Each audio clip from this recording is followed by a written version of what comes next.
अस्सलाम वालेकुम जी, public digital के साथ फैज़ान चौधरी को देख रहे हैं। मैं इस वक्त मौजूद हूँ इमरान खान के कंटेनर के बिल्कुल सामने। एक नाखुशगवार वाक़या जो है वो आज पेश आया जब खान साहब का कंटेनर वज़ीराबाद से होता हुआ गुजर रहा था। मेरे साथ वजाहत खान मौजूद हैं जो कि हमारे कुलीग हैं। ये अपनी सहाफ़ती ज़िम्मेदारियाँ जो है कंटेनर के ऊपर से अदा कर रहे थे और एक टीम हमारी नीचे मौजूद थी। ऊपर क्या कुछ हुआ, क्या वाक़या थे, इन्होंने लाइव देखे। तो वजाहत, कंटेनर बड़े जोशो जज्बे के साथ आगे बढ़ रहा था, अचानक क्या हुआ?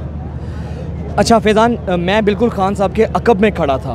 मेरे साथ असलम इकबाल साहब मौजूद थे और अभी मैं उनका इंटरव्यू कर ही रहा था। माइक अभी कैमरा ऑन था तो खान साहब के बिल्कुल साथ अहमद चट्टा साहब मौजूद थे और एक साइड पे उनके ढाल के तौर पे बने हुए थे सेनेटर फैसल जावेद साहब। अचानक फ़ायर होता है और फायर होते ही सब लोग नीचे बैठते हैं और यकीन करें, मैंने ज़िंदगी में पहली दफ़ा, यानी कि हम कह सकते हैं मौत को इतना करीब से देखा। गोली एकदम छू कर हमें गुजरी है। असल में इकबाल साहब नीचे बैठ के एकदम मेरे ऊपर गिरते हैं और ख़ान साहब भी गिर जाते हैं। उस वक्त तो किसी की होश नहीं रहती, चीखो पुकार और वो देखने में आता है। लेकिन जब थोड़ी सी फायरिंग वगैरह रुकती है और सब खान साहब के मुसर्रत जमशेद चीमा साहिबा ऊँची चिल्लाने लगती हैं, यास्मीन राशिद साहिबा, सब खान साहब की ज़िंदगी को लेकर फ़िक्रमंद थे। ओबियसली कायद हैं वो उनके। और इसी देर में फिर खान साहब को हम लोग लेकर आते हैं, ज़ख्मी हालत में उठाते हैं और नीचे कंटेनर से नीचे जो कमरा बना हुआ है वहाँ पे फ़र्स्ट एड दी जाती है खान साहब को। जब नीचे लेकर आ रहे होते हैं तो नीचे कंटेनर पे चीखो पुकार शुरू हो गई क्योंकि कुछ रहनुमा, हम भी देख रहे थे, एकदम से भगदड़ मच गई थी और पता नहीं चल रहा था कि ऊपर क्या हुआ है, मतलब कुछ बचा भी है या नहीं। कुछ रहनुमा नीचे मौजूद थे और किसी ने ऊपर से आके कहा कि ओबियसली खान साहब को गोली लगी, तो सब लोग रोने लग गए कि ये समझ के खान साहब खुदा ना खास्ता कुछ हो गया है खान साहब को।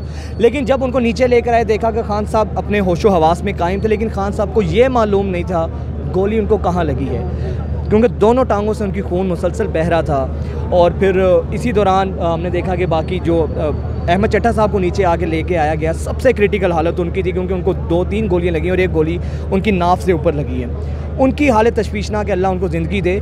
तो बाकी नाम मुझे याद नहीं है, 2-4 लोग और थे जो शदीद। फैसल जावेद साहब भी ज़ख्मी हैं। फैसल जावेद साहब को गोली यहाँ चेहरे से छू कर गुजरी है, जो हमें पता चला चेहरे से गोली छू कर गुजरी है।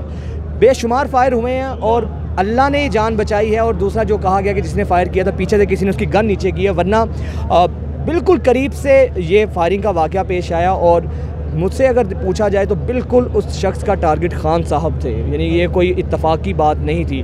खान साहब को टारगेट करके फायर किया गया, लेकिन चूँकि खान साहब के आसपास लोग थे, अहमद चट्टा, फैसल जावेद, और फिर जो गन नीचे हुई, इसलिए वो जो आप देखते हैं गोली का निशान भी है, गोली वो शील्ड को फाड़।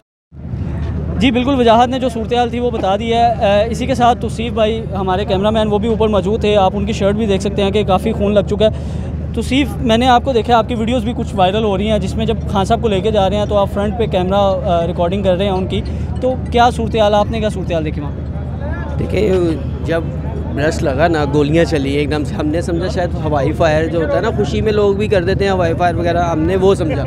लेकिन एकदम से ना वहाँ पे ना रोना शुरू कर दिया सबने। ज़ुबैर न्याई साहब थे वहाँ पे, वो उनके जो भांजे हैं वो थे, वो रोना शुरू कर दिया। उन्होंने कहा है खान साहब को गोली लगी। तो उसी टाइम मेरा कैमरा ऑन था, वो मेरे कैमरे में फुटेज भी आप चला सकते हैं। हाँ, क्योंकि ज़ाहिर सी बात है पब्लिक की वीडियोज़ है, हमारी अपनी वीडियोज़ है, उसमें आप देख सकते हैं कि उसमें खान साहब को वो लेके नीचे जा रहे हैं। वो खान साहब की टांग में गोली लगी हुई है, क्योंकि उस जिस जो 2 फायर लगे हैं ना, एक खान साहब को लगा और एक वो जो दूसरे थे चट्टा साहब उनको लगा। तो वहाँ पे ना सब लोगों का ऐसा हो गया था, सारे ज़मीन पे लेट गए थे, लेकिन नहीं लेटे गए तो खान साहब नहीं थे। खान साहब जो है ना वो फ्रंट लाइन पे थे और वो फ्रंट लाइन की वजह से ही उनको गोली लगी है। दूसरा जो है ना, आपने उधर जब खान साहब को नीचे लेके जा रहे थे ना, तो वो सब रो रहे थे। कोई भी ऐसी आँख नहीं थी जो जिसकी आँख में आंसू ना हो। अच्छा, आपको हम देख रहे हैं कि आपके कपड़े जो हैं वहाँ पर भी निशान लगे हुए हैं, तो ये किस वजह से लगे? ये मैं बिल्कुल खान साहब के पास था, मैं और मेरे वजाहत सर हैं, जो हम इंटरव्यू खान साहब का, क्योंकि इसके बाद हमने खान साहब का इंटरव्यू करना था। ये जो यहाँ पे उन्होंने ख़ताब करना था, अभी हम असलम इकबाल साहब का स्टार्ट करने ही लगे थे, तो साथ ही जो है ना वो फायरिंग स्टार्ट हो गई। तो एकदम से असलम इकबाल साहब वजाहत सर के ऊपर गिरे हैं, तो उसके बाद जो है ना सब लोग नीचे बैठ गए, लेकिन खान साहब नहीं बैठे। बिल्कुल, वजाहत ने भी बताया, तौसीफ़ ने भी हमें बताया कि कंटेनर पर क्या सूरत हाल थी।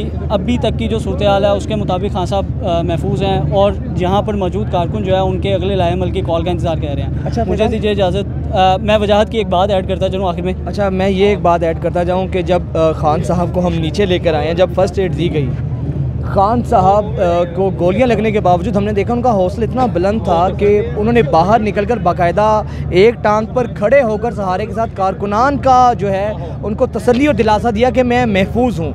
तो ये चीज़ मुझे खान साहब की ये बहुत अच्छी लगी कि इस मौके पर भी जहाँ पे उनकी अपनी तबीयत इतनी ख़राब थी, ज़ख्मी थे, उन्हें अपने कारकुनान का ख्याल था कि कारकुनान को तसल्ली हो कि मैं खैरियत से हूँ, और यकीनन कोई बहादुर लीडर ही होता है जो इस तरह कह सके। बिल्कुल ऐसे ही है। खान साहब ने जाते जाते भी अपने कारकुनों का जो है वो जोशो जज्बा बरकरार रखने के लिए उनको तसल्ली दी कि वो बिल्कुल ठीक हैं। अब अगली कॉल क्या होती है ये वक्त आने पर पता चलेगा। मुझे दीजिए इजाज़त, अल्लाह हाफ़िज़।